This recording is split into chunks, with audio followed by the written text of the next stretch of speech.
Hey Trig class, happy Friday. We are in the second half of section 4-5 notes. Here's the homework assignment for this section if you haven't written it down yet. But I think we are on example 5 is where we have left off, so on the back side of this sheet.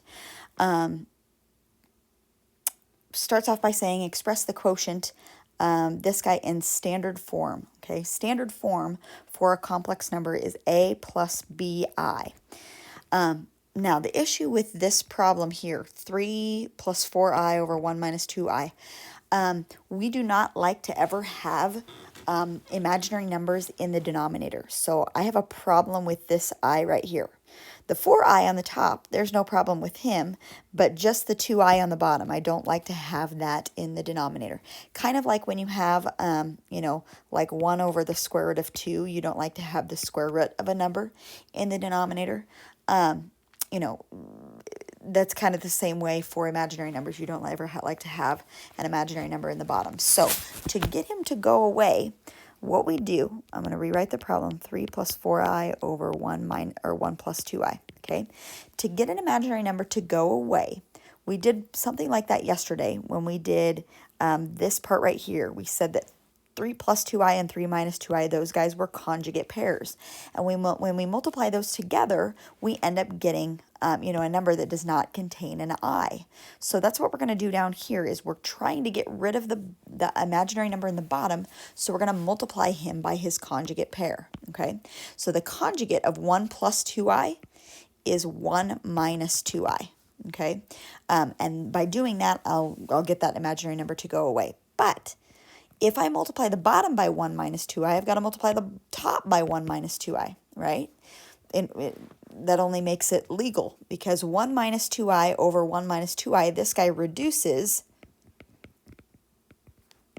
to 1, right? 1 minus 2i over 1 minus 2i reduces to be 1. So really I'm taking this thing and I'm multiplying him by 1, which really means I'm not changing his value. I'm just changing what he looks like. Okay, so I'm taking both the top and the bottom by 1 minus 2i. I don't ever use the conjugate of 3 plus 4i because he's not the one that I have a problem with. I only have a problem with the 1 plus 2i. Okay, so let's go ahead and multiply him through. So we're going to have to FOIL the top and FOIL the bottom. Let's start with the top. Okay, I'm going to erase some of these markings up here. Okay, all right, so FOILing the top, 3 times 1 starts out with 3. 3 times negative 2i is negative 6i. Then we go 4i times 1 is plus 4i. And 4i times negative 2i is negative 8i squared. Okay. Now remember again that I squared is the equivalent of negative 1. So really it takes that 8 and it changes it into a plus 8. Okay. So I'm going to change him to a plus 8. And then let's go ahead and just finish simplifying the top. Things that I can combine are 3 and positive 8, which is 11. And negative 6i plus 4a is negative 2i. Now, I'll still have an I in the top because remember, we weren't multiplying him by his conjugate, okay? So we'll still have an imaginary number in the top, but that's not what I'm worried about. I'm worried about an imaginary number in the bottom. So this number in the bottom, this imaginary in the bottom, should end up going away when we multiply 1 plus 2i times 1 minus 2i, okay? So FOIL there, 1 times 1 is 1. 1 times negative 2i is minus 2i. Positive 2i times 1 is a plus 2i. There it is. Those are going to cancel out. And then 2i times negative 2i is negative 4i squared, okay? Now that I squared becomes a negative 1, so it's going to change this into a plus 4. And then we just combine like terms. So 1 and 4 comes out to be 5, and negative 2i plus 2i, those things cancel out, okay? You can kind of skip the middle two steps if you get into the habit and you know what's going on and you know you're multiplying conjugates by each other and you don't want to even write these middle two steps out. You really don't have to. You're just taking the first, the 1 times the 1 and the 2i times the negative 2i because those middle two pieces are going to cancel out. So if you want to skip steps, that's fine. I don't care. Then we get to this final answer here, 11 minus 2i over 5. And in order to write it in the a plus bi form, let's go ahead and separate those out. So 11 over 5, we'll just write as 11 over 5. And then this becomes minus 2 over 5i. That's how we'll write it in a plus bi form. So that's standard form, breaking him apart when we're done, but we don't have any i's in the bottom. This I right here doesn't, he might look like maybe he's in the bottom, but he's off to the side. So he is technically in the numerator and not in the denominator. Okay, so he is fixed and he's in standard form. All right, next, the real reason why we're dealing with i's is so that we can write the square root of negative numbers. Okay, let me go over here and let's do an example. Like, let's say I have the square root of negative 20 and I want to write the square root of negative 20 kind of in proper form, I guess, okay? The square root of negative 20 is kind of like saying the square root of 20 times the square root of negative 1, right? Those two things multiplied together will give me the square root of negative 20, okay? But I know that the square root of negative 1 is I, and so this is really kind of like the square root of 20i, okay? Now, the square root of 20 will also break down into 4 and 5 if I want to break the 20 down. And the square root of 4 is 2, and the square root of 5 just stays. So this is 2 square roots of 5. Bring my I here. And so the square root of negative 20 actually breaks down into 2 square roots of 5i. I just made up this problem. If you're wondering where this guy came from, I just made that up. Okay, so 2 square roots of 5i is how he would break down. Some people will write it as 2i square root of 5, and that's totally legal. You can do that as well. That's no big deal. Okay, so just kind of using i's as a way to write a negative inside of a square root, okay? Write each of the following as a complex number. We have the square root of negative 3. So that's kind of like writing the square root of 3i. And we would break the square root of 3 down more if we could, but really we can't, so that's all we can do, okay? So the square root of 3 times the square root of negative 1, and negative 1 pops out as an I, so square root of 3i is all we have there, okay? This one here, the thing that I want to fix is the square root of negative 7. So this guy is 1 minus. This guy will just be the square root of 7i all over 3. And if I want to write that in standard form, kind of like we did up here, I'm going to break that into 2 pieces. So this is 1 over 3 minus the square root of 7 over 3i. That's how I would write him in standard form, okay? And then he is fixed, and there's nothing else I need to do for him, okay? All right, this next one, I'm going to go in a different color because I'm kind of running into my pieces here. The square root of negative 4 is like saying the square root of 4i, but the square root of 4 pops out as just 2, right? The square root of 4 is evaluated as 2. So this guy is just 2i. Okay, so the first piece here, if I rewrite this guy says 7 minus 2i, because that's what the square root of negative 4 is. Okay, and then the second piece says 5 plus, and I need to evaluate the square root of negative 9. Okay, this guy is the square root of 9i, because the negative pops out as an I, and the square root of 9 is just 3. So this guy is 3i, and then they're wanting us to FOIL that and multiply those together, okay? They're not conjugates of each other, so we're going to end up with I in our answer, and we're just going to simply FOIL. So 7 times 5 is 35. 7 times 3i is plus 21i. Negative 2i times 5 is negative 10i, and negative 2i times 3i is negative 6i squared. Okay, that I squared is negative 1, so he's going to change this to a positive 6, and then I just combine. So 35 and 6 becomes 41, and 21i minus 10i is plus 11i, and there's how he breaks down, okay? If I'm going through any of these examples too fast, feel free to pause it just to kind of catch up. You know, as always, I always say that. All right, now, I said we use imaginary numbers when we have a negative inside of a square root. Well, why would we ever have a negative inside a square root in the first place? Okay, well, here's why. Example 7, find all solutions of the equation 2x squared plus x plus 3 equals 0. When we're setting this guy equal to 0, we are trying to find the places where this quadratic function crosses the x-axis. We're trying to find his x-intercepts, okay? And he is a 2x squared. He's a quadratic function, so he's going to look like a parabola, right? And he is a smiley face parabola because it's a positive 2x squared, okay?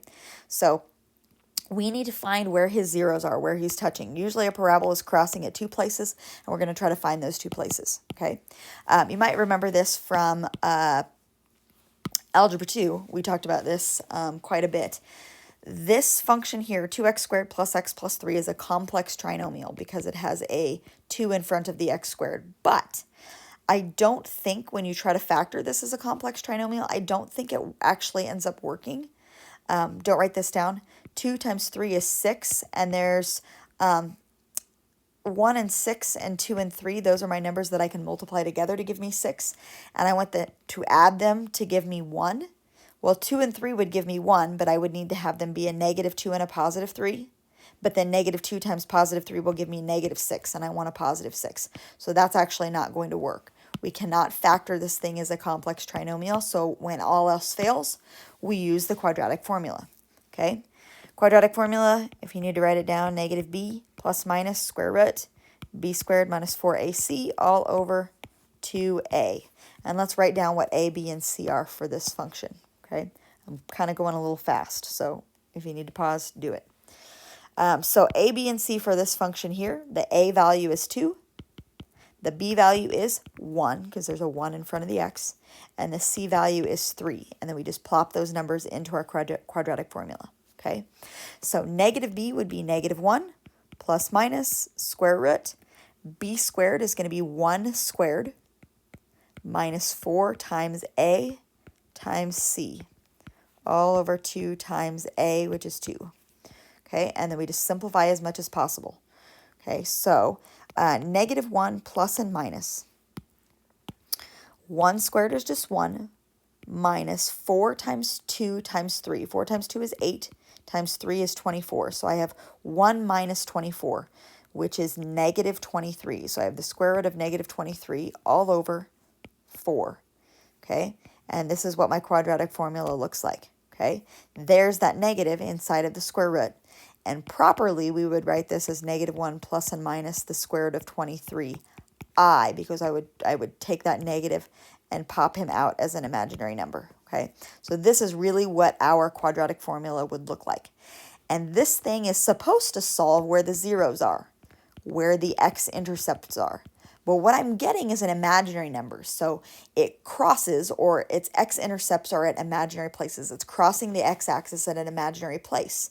And if it's crossing at an imaginary place, that means it's not crossing. So what can this parabola look like if it's not crossing the x-axis? He can be a smiley face, but he's not touching this guy actually. So when we're doing the quadratic formula and there's no solutions, when there's no zeros, we have to still be able to write out a solution for my zeros. And we have a legit solution, but it involves an imaginary number.